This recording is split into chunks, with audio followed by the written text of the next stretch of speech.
Küsite mul nii palju, et kas ma kodu ka igatsen ja no tõesti vahel mul tuleb siuke väga tõsine koduigatsust peale.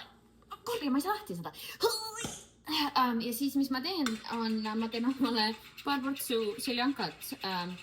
Sellepärast ma neid purgisuppe omale koju ostsingi tegelikult.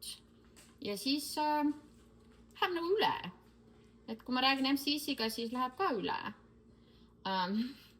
Et noh, Eestit igatsin muidugi ja kindlasti tulen uuesti, aga nagu elu on ikkagi siin. Ja siis minu meelest on see ka naljakas, et nii palju teist paluvad, et kui ma siin inglise keeles videoid teen, et palun tee eesti keeles ka. No ma üritan, eks ole, noh, minu põhikeel on ikka inglise keel siin. Ja siis kõrvalt tulevad mingi siuksed jorsid, nagu see, kes ütlevad, et nagu miks sa eesti keeles üldse nagu contenti teed, et sa ei ela ju Eestis. No ma ei tea, kas ma siis enam ei ole täiesti eestlane, kui ma Eestis elava. Omast meelest on ka nüüd kui Ameerikana kurja, see on kuum. Kõrvetame näpud ära.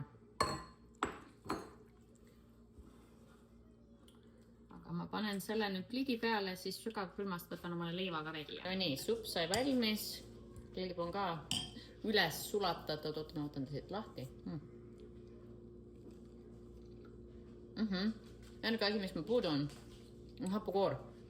Sest ma ei ole kodus hapukoort. Las asja, mis mõttes seal ei ole. Anyway. Jah, ma nüüd söön rõmsalt seljankat ja mis ma siin öelda oskan, on ainult see, et purgisupikaidi strikes again. Oi, see on hea. Aitäh Salvestile, et üldse sükest asju teete, et me võõramaalised eestlased saame kasutada süüa.